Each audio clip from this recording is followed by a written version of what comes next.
Hello and welcome back. I'm Shelf Unit and this is my continuing Let's Play of Shadowrun Hong Kong Extended Edition. Right, what did we do last time? We went and talked to people last time, I think. Do we have anything in our stash?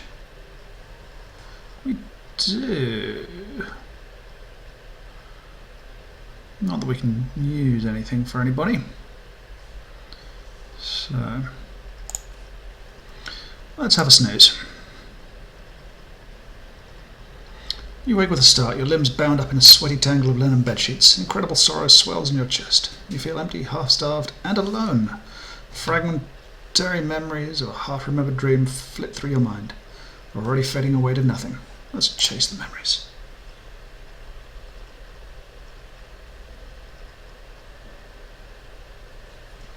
You close your eyes and concentrate, willing yourself to keep the dream from slipping away. Gradually the memory comes back to you. The walled city. You were back in the walled city. You don't remember how you got there, but it couldn't have been any place else. Even the barons weren't so squalid. You remember craning your neck to look above you. The buildings that made up this part of the walled city were new construction, even cheaper than the old. Now their foundations had rotted out from under them, and the buildings leaned into one another like a gang of drunken men. A rain of plaster and asbestos sprinkled down, dusting your shoulders. You began to creep forward, picking your way past the piles of refuse and debris, past the pimps and dumpster fires, the broken glass and the dirty needles. The air reeked of rotten sewage and industrial waste, a disgusting melange that caught in your sinuses and crawled down your throat. You gagged on the stink, but it didn't slow you down. In the back of your mind you knew that you had no reason to be doing this. There was nothing for you in the walled city. You shouldn't have been there. The rest of you was hungry, unbearably, indescribably hungry, and that part of you knew that if you keep moving, you'd finally get to eat. As you forced your way deeper into the walled city, locals stood at their windows and stared. Inexplicably, some of them dropped to their knees. You kept moving, and you could see something in the distance. A silhouette, something enormous, at least twice the size of a troll, delicate. It was beautiful. A huge figure beckoned you, gesturing with a slender limb. An explosion of warmth filled your chest, and you knew that if only you could reach it, your problems would all be over. She would make all of your sorrows disappear. You moved forward at a crawl, but the figure felt impossibly far away. You reached out, calling to her, and then you woke up. The empty feeling in your stomach slowly fades, taking the strength and vibrance of the memories along with it. Okay. Now, we've got a lot of points to spend.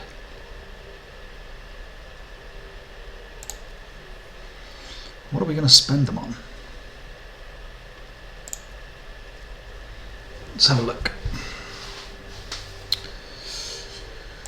We've got Charisma 4, and Willpower 2, which is crap, Intelligence 2, which is much better, Strength 3, which is passable, Quickness is good.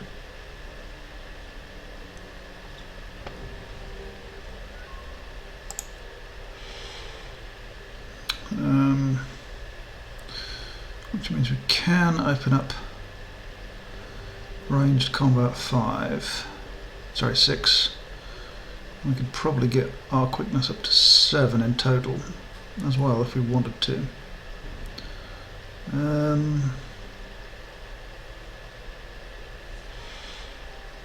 Our body's 5, which is pretty darn good.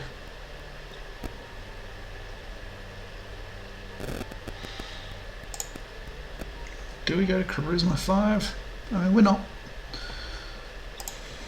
What are we doing? What do we want to do?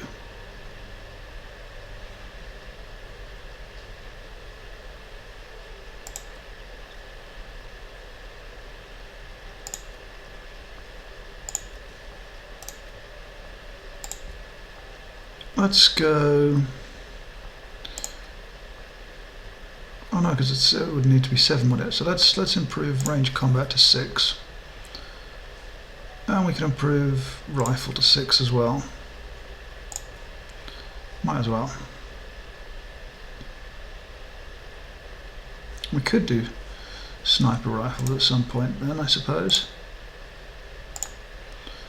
Okay, let's get out of here. No, let's go this way.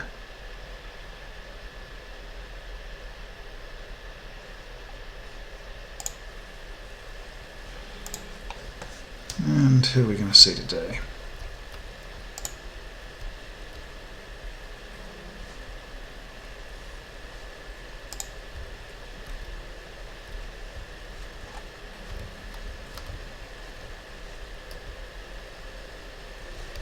Okay.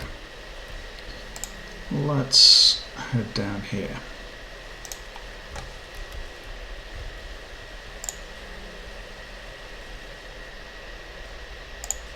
Where are we going to go for this mission? What can we do?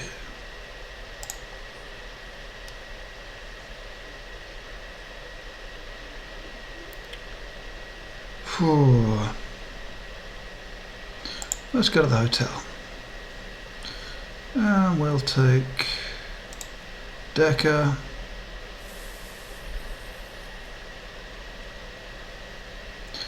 Do I want... Got to take Gobbet.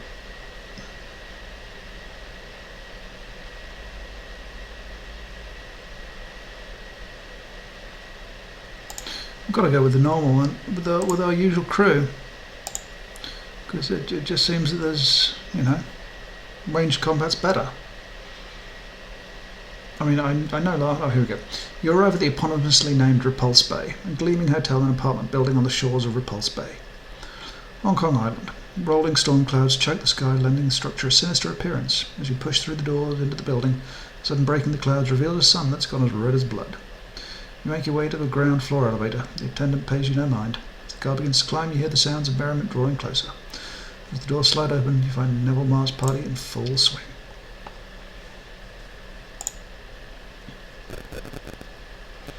So that's that. We've already got that.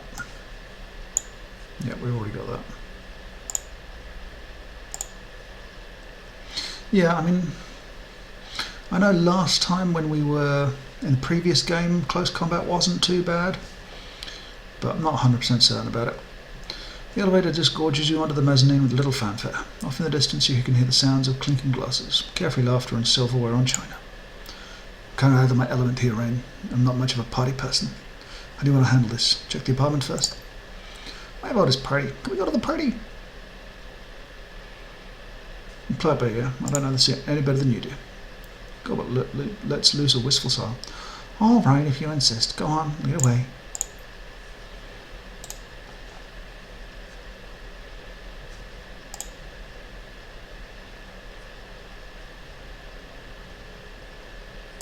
Let's just quickly inspect this.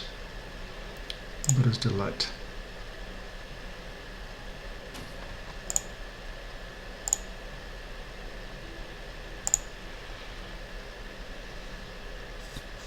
Let's have Isabel do this.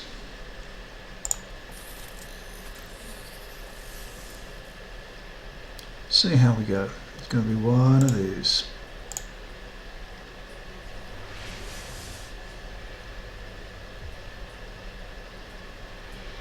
Let's have a quick study of this.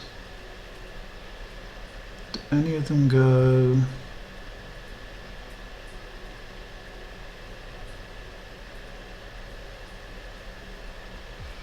None of them go here.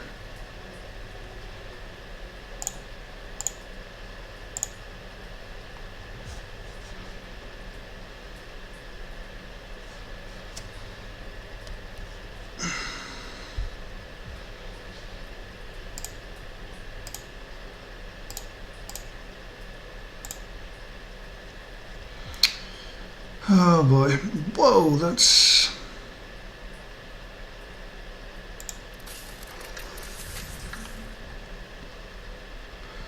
Let's see. Let's go. 2.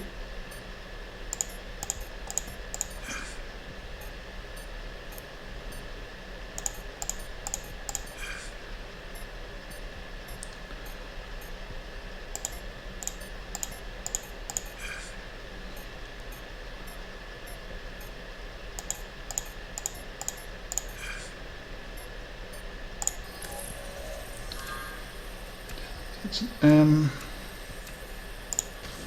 No. It's a W with an M. W with an M. There we are.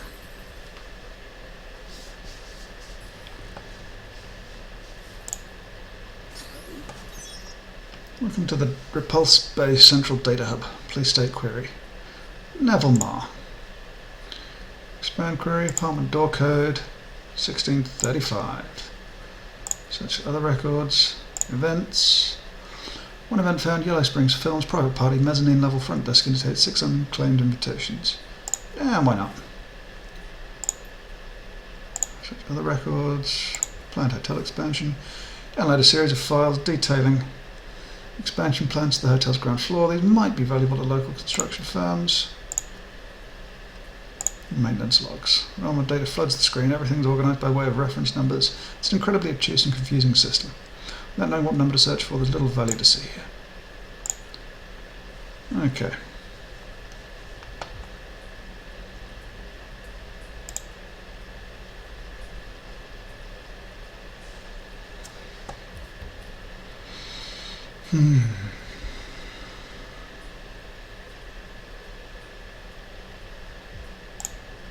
Get to there. Screw it, let's go.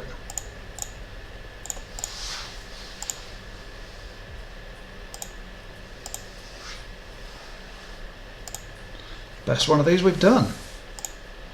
Perfect.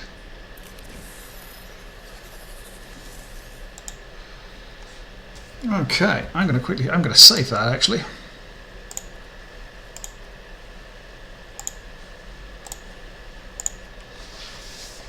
Because that was as good a one of those as I think we've ever done. Let's talk to this guy first. A sullen-looking troll stands on the periphery of the kitchen. He turns to you, shoulders slumped forward, and sighs. No restaurant service tonight. The kitchen staff's too busy with the party to serve anyone. Wish I can get onto that balcony. He sniffs the air wistfully. Oh, that delicious food. See, this guy knows what's up. Why can't you get in? Guests only. The guy throwing it seems connected to the trade industry. There are tons of actors there and there. Some of them from promises of moonlight. You fiddle shoddy. You're another show rat. Afraid not. His eyes widen excitedly. You need to see it. It's the best show on Tridio. Ever. He leans in and faces inches from yours. Ever. Oh, alright, get that. Good luck with the kitchen, buddy.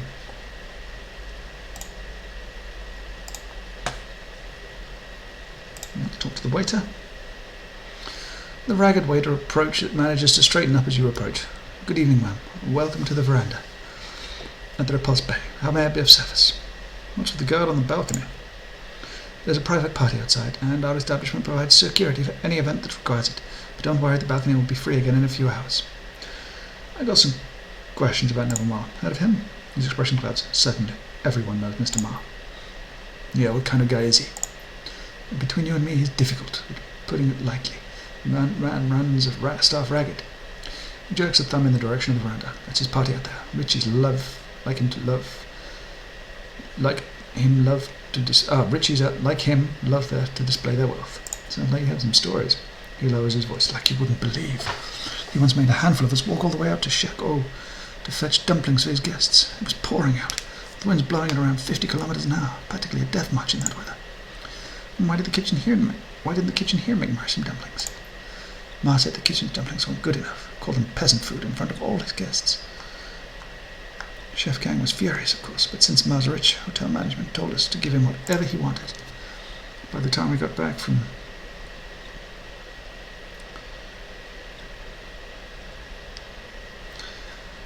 where are we? From Sheko, the dumplings were cold and the party was over, and Ma had retired to a suite with a pair of starlets. We had to pay for those dumplings out of our own damp pockets. A couple of days later, Kevin came down with pneumonia from the trip, lost his job over it.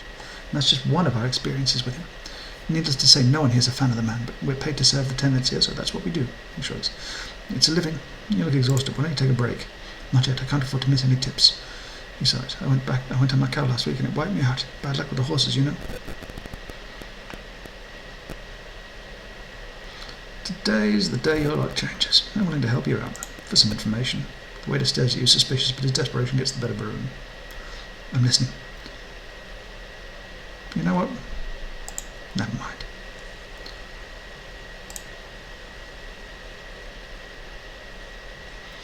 The security guard stands in front of a patio, a bored expression on his face. He looks you up and down as you approach. Never mind. Okay, so we know we can get out there, but let's look at this place first. Take the elevator to the penthouse floor.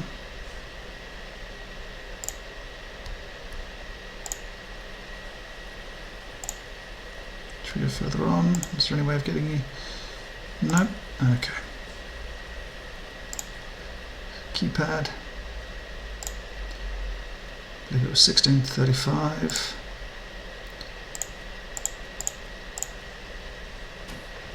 Door unlocks.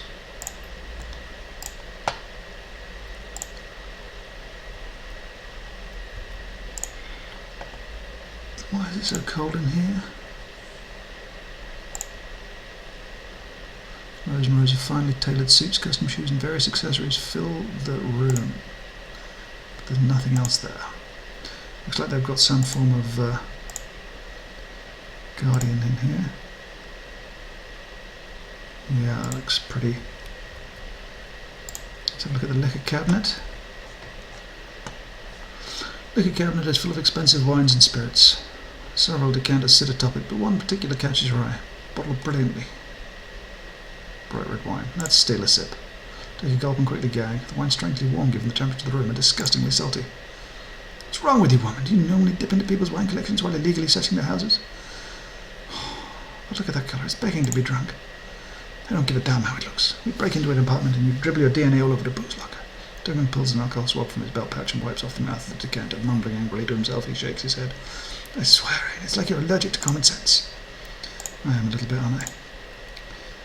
Let's have a look at this. Can we look at this?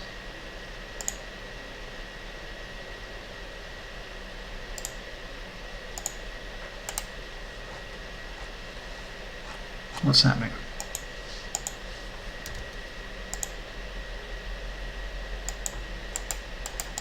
Okay, my mouse seems to have stopped working, perhaps.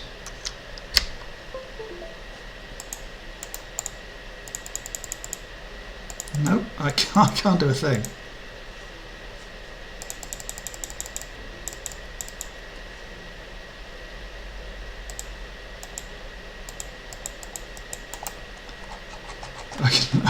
My wheel can zoom in and out, but I can't do a thing else with it. So I'm going to have to pause here for a bit. Sorry about that. And we're back. Right. So hopefully that's sorted that problem out and I can actually do things now. The opposite side of the living room is dominated by a massive security door. It's much heavier than the exterior apartment door and looks like a recent addition. The wall has clearly been reinforced to support it. A series of top-of-the-line commercial-grade maglocks hold the doors sealed. It'd be easier to tunnel through the wall than it would be to break them open. Cursory glance at the door frame reveals no sign of a keypad or jack point, but you do see what appears to be an RFID reader. A 16-digit number has been stenciled onto the side of the reader in red ink. This didn't come with the apartment. Why fortify an interior door like this? Probably to keep up appearances. Could you imagine how people would talk if you'd installed this thing in the hallway? Well, one thing is certain. We aren't getting through here without a key. Most likely that means we'll have to get one from Ma or one of his people. We're going to the party, aren't we? I mean, that is the next logical step. Tell me we're going to the party. I don't know. Let's keep looking up around here. Let's go into the kitchen.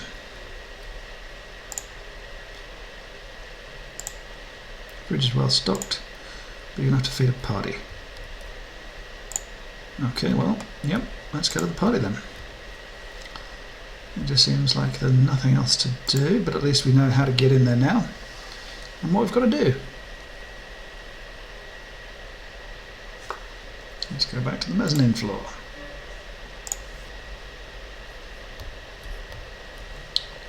We did do this?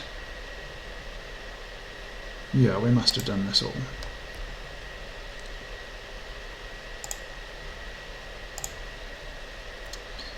Yes, here we go. Yep, let's give him the invitation. He takes a look at the invitation and scrutinises it. He looks at you and reluctance plain on his face. Enjoy the party, man. Excellent. anything to look at out here? There's Neville Marr. It's Penelope Wong. I like the way they've done this. The glamorous starlet flashes you in a standard celebrity smile, lovely but emotionless. Good evening, Penelope Wong, but please call me Penny. Fantastic party, Penny. Please extend my thanks to Mrs. Marr. Mr. Marr, I'm Mrs. Argyle. He'll be delighted to hear it. Our Neville takes any chance he can get to show how well Yellow Spring Studio is doing. Do you know him well?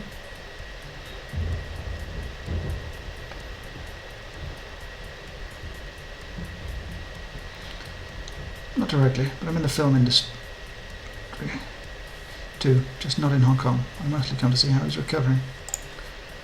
A smile lights up her face. Oh, it was absolutely miraculous. I must admit I nearly died of fright when I heard what happened. But to look at Neville now, you'd never guess he'd been hurt. Just miraculous.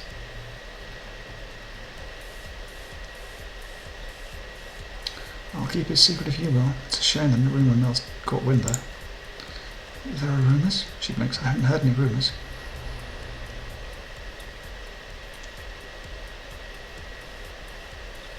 You wouldn't believe the things people are saying. Embezzlement, secret partners and other such chicanery. Sheriff's all nonsense. Her face redens. That's ridiculous. The studio's doing better than ever. We're even expanding. No money lost there.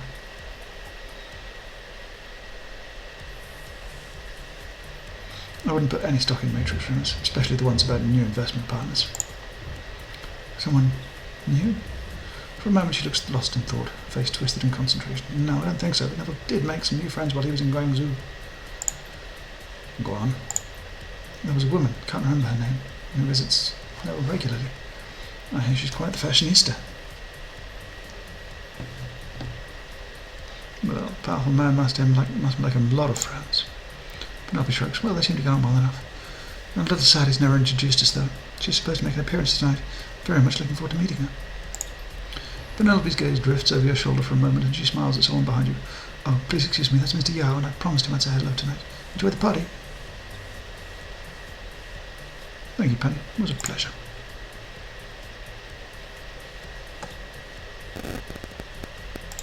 Okay, let's talk to the producer. The bodyguard raises an eyebrow at your approach. They're serving century-old Cabernet-like punch here, and it's hard to believe, considering how much a single bottle costs. But it's even harder to believe Mr. Marr's hosting this party, and so soon after his accident.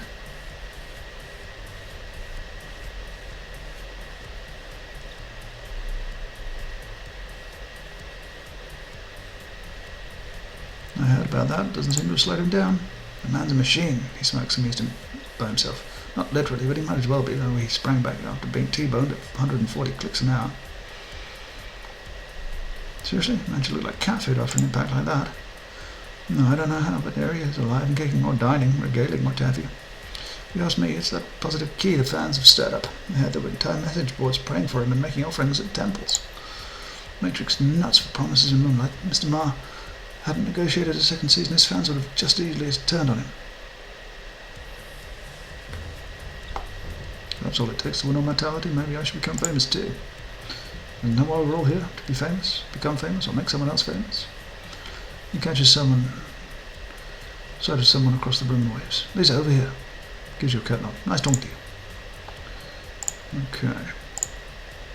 Let's save. Okay. Can I not save? Apparently I can't save.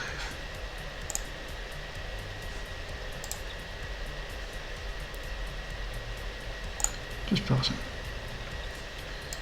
Can I not save? I can save. Let's save and see if we can grab a key off her.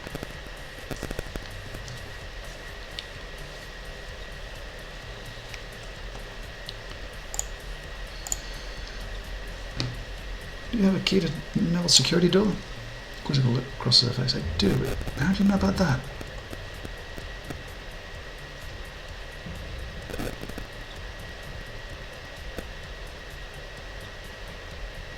Building management told me. They sent me down here to see if I could bring them your fob. They need to fix a glitch and they don't want to bother Mr. Marr. Oh, in that case, please, take my key fob. Just bring it back when you're done, okay? She digs around her purse before producing a small plastic device and then hands it to you. Thank you, Penny. You don't know how helpful you've been. Any beams you. Always happy to help when Neville's concerned.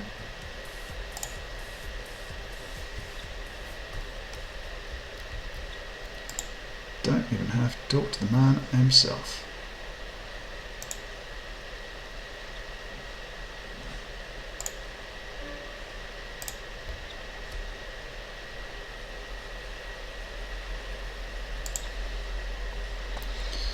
Let's see what hell we have got ourselves into. As you approach the door, light sends you a key fob goes from red to green. There's a loud series of thunks and the door slides open. A blast of frigid air floods into the room from the other side.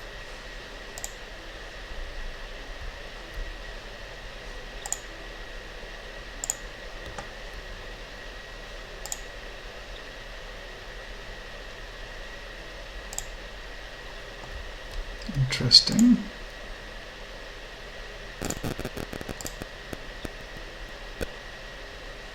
An expensive consumer-grade computer terminal awaits your input. The display in background is set to a screen capture from promises of moonlight. Penelope Wong's radiant face beams at you from the corner of the screen. This must be Mar's personal terminal. Miss Mars, can't think of a better place to dig for data, man. Log into computer as guest. Keystrokes is all it takes to get into the computer's file structure. With the high-tech security door in this compartment, it seems Mars never bothered to encrypt his machine. Search email. You read through Mars' email, most of it's spam and boring business arrangements, but one detail stands out. Neville Mars frequently emailing a woman named Kufeng. They seem close, exchanging a lot of thinly veiled flirtation. Bizdale's been lavishing Kufeng with money and affection, expensive gifts, rent checks, miserable attempts at poetry, seeing that every need is met. Let's do that. Financial records. Financial records are astoundingly boring, aside from two major things. He spent next to nothing on his hospital bills, but it appears he only stayed for 3 days. And he's spending a lot of money on a woman named Kufeng, jewellery, bills, clothes and such. Unlock the office door. Push a button, you unlock the office door on the other side of the room. An ominous thunk reverberates throughout the cold steel apartment.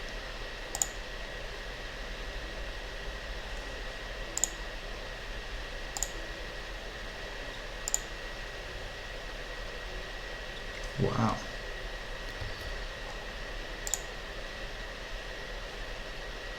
Without warning, a frigid wind blows through the apartment. Chill cuts through your clothing, raising goose flesh all over your body. Where's that coming from? Yeesh. Another blast of cold, and a pale and imposing woman materializes out of thin air. A throng of blank-faced men and women materialize alongside her. No, she's a vampire? Looks like 2 little teeth. Ah, the little dog who's been sniffing around Neville Mars' affairs. Her voice is imperious, arrogant. Kufeng, I presume? She nods. Just so. My servants have been watching you since you arrived. I suspect you are an evil woman and that you are here to do harm to Neville. And so I came to stop you. Couldn't be less interested in hurting Neville, lady. I'm just here to finish the job. If that is true, then it is a shame. You have seen my face and you know what I am. Naturally, I cannot allow you to leave, and you cannot afford to fight me here for fear of police involvement. She lifts her chin imperiously. Perhaps we can settle this in a more civilized manner, a face-off in a neutral location. Will you accept my challenge? A duel at midnight works for me. Very well. She steeples her fingers. As for the towns, if I win, you will willingly submit to my influence, you will become my pawn. And if you win, we'll cross that bridge when we come to it. She nods, grinning. Wait 15 minutes for the sun to go down, and then come to the roof. We'll settle this there like gentlemen and ladies. Oh, okay, that just immediately happened. The sun dips below the horizon. Mist coalesces, coating the rooftop in dew. Kufeng and her cohorts appear. Oh, she changed? You're prepared to become my servant of. You must not resist. You must not resist, or I'll be forced to kill you. Should it come to that, I'll endeavour to make it swift and painless, but no promises. Not going to happen. That'll be entertaining. Kill her. Well, it's a lot of enemies.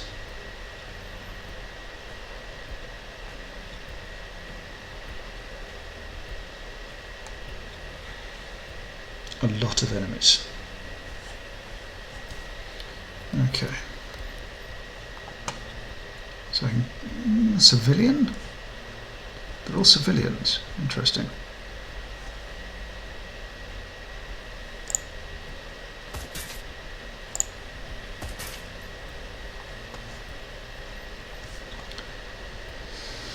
Smart proximity grenade.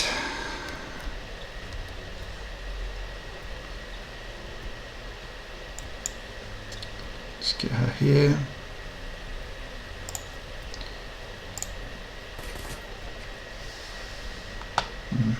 Not happy about that.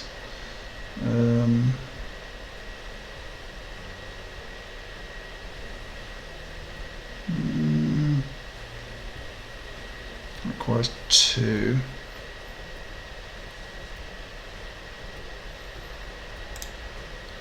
Let's get her here.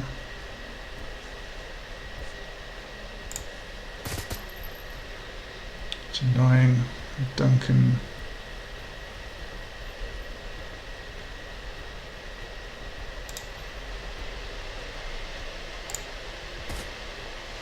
Kill that one. Gets it out of the way.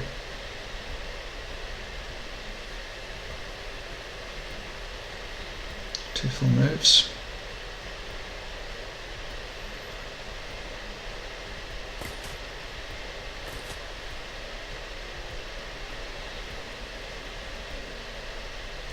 Please tell me someone's got a grenade.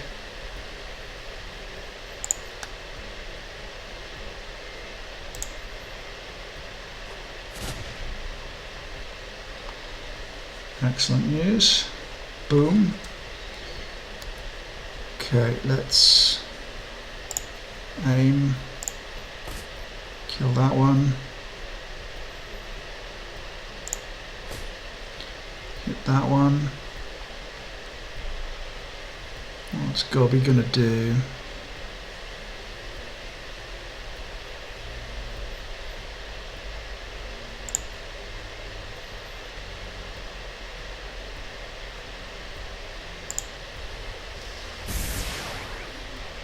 Poison fog them.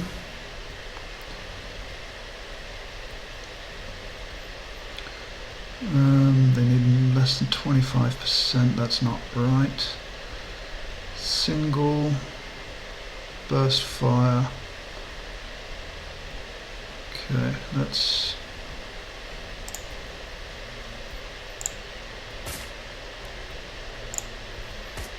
damn it.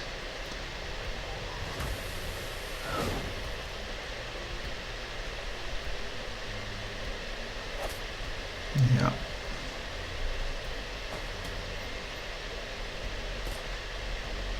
Okay.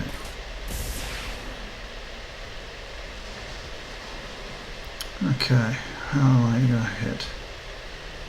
Let's take you down.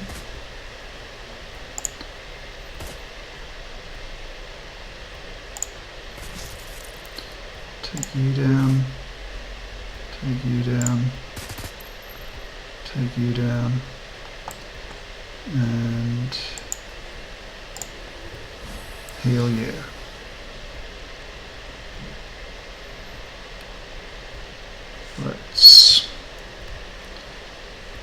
Let's get you here.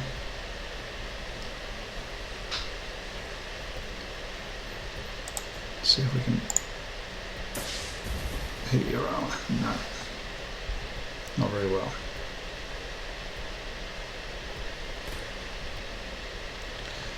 Okay, this is me.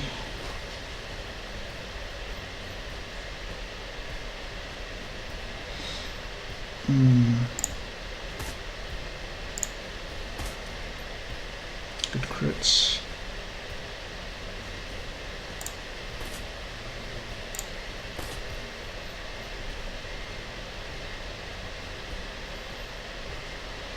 See if we can aim. Really? Okay, let's get hits.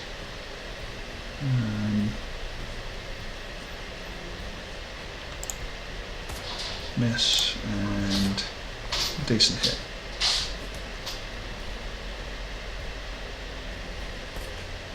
Miss over there. Ah, she's got that. Let's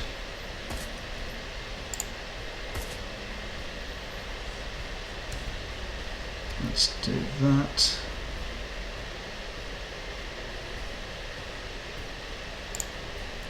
Let's come over here, aim properly, miss.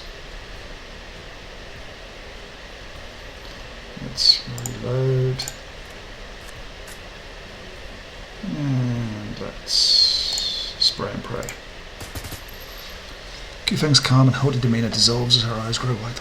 Wait, I surrender. Don't kill me. What's wrong? I'm feeling so powerful now. She clasps her hands, pleading. The whole Mistress of the Night thing is just an act. I'm just an accountant that got infected. I really don't know how to fight. I was faking it. I just wanted to scare you into backing down. An accountant? She nods. I was on a business trip to Shanghai last year where I went to a rave, got drunk, and passed out. When I woke up, I was in an alley and someone had done this to me.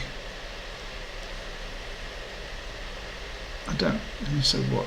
I decided to embrace the whole vampire thing. What choice did I have? I couldn't go back to work. It was a dead-end job anyway. No upward mobility, no growth. I did what anyone would have done. I tried to make the best of it, to capitalize on my new abilities. I'm a vampire now. I can't control that, but I can control how I choose to monetize it. So what was your end game? How did you see it working out? Beats me. It's not like I have a rule book for this or anything. I'm just making it up as I go along. Who knows? Maybe I could eventually become the vampire queen of Repulse Bay. Well, I suppose I can't follow your ambition. Thanks, but that's never going to happen. I'm not any good at this, I know that now. She looks away in shame, her voice gets flat. I don't even know what I'm going to do with myself now. If I'm ever found out, I'll get killed for the bounty money. This is my only real shot and I blew it. Shouldn't family or co-workers be looking for you? Not if I can help it. You think I want them to see me like this? As far as my friends and family are concerned, I'm missing. I've been for months. They probably think I'm dead. Her chest itches, she looks miserable. I think it's for the best. How could I explain what I've become? Can you imagine how ashamed my family would be to find that I've become this monster? No, it's better they think I'm dead. I would feel quite sorry for her. So can we call a truce or something? I scratch her back. You let me live? She claps her hand, pleading. What do you say? I think we can work something out. Conditionally. She nods eagerly. Yes, anything. Just tell me what you need. First off, I want some answers. I'll tell you whatever you want to know. You ask the questions and I'll answer. No lying, I promise.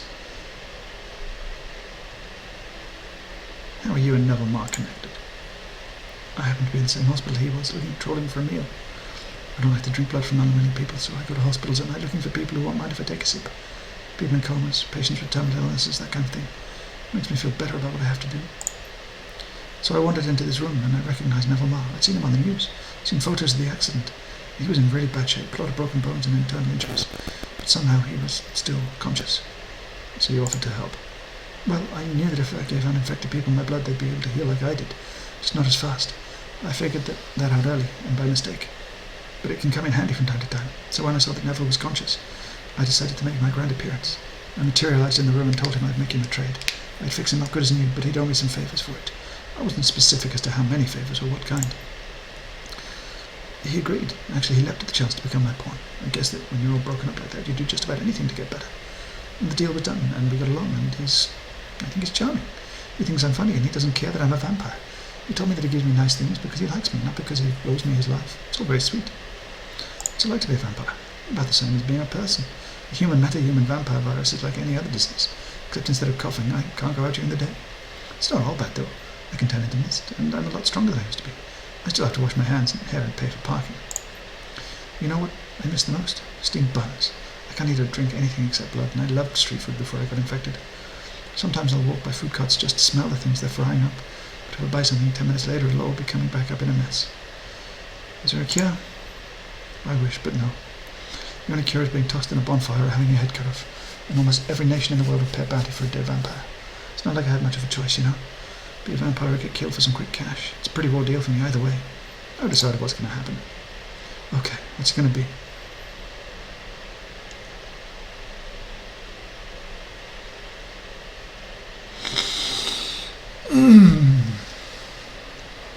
Well, I'm not going to kill her, and I'm not going to tell her to go into hiding, because it's just mean.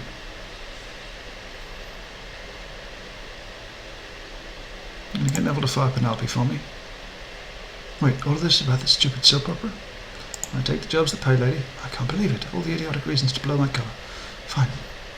I'll make Neville get rid of her. Sure you can convince him? Neville can't say no to me. I mean that quite literally. He'll do no question. And what about Neville and I? I don't care who Neville Marr associates with. Thank you. He knows what I am and doesn't care because I saved his life. I won't trouble you again.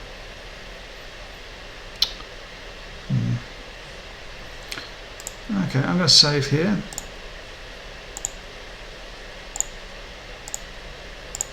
And I think that will be it for today. I really wanted to make her live up to her potential because, you know, she's a pretty cool character. It's just a shame vampires in this fantasy are not like other vampires in a way, and that they're all hunted. Or, you know, other creatures. But anyway, thank you ever so much for watching. If you enjoyed, please subscribe. If not, don't worry about it. Thank you again, and goodbye.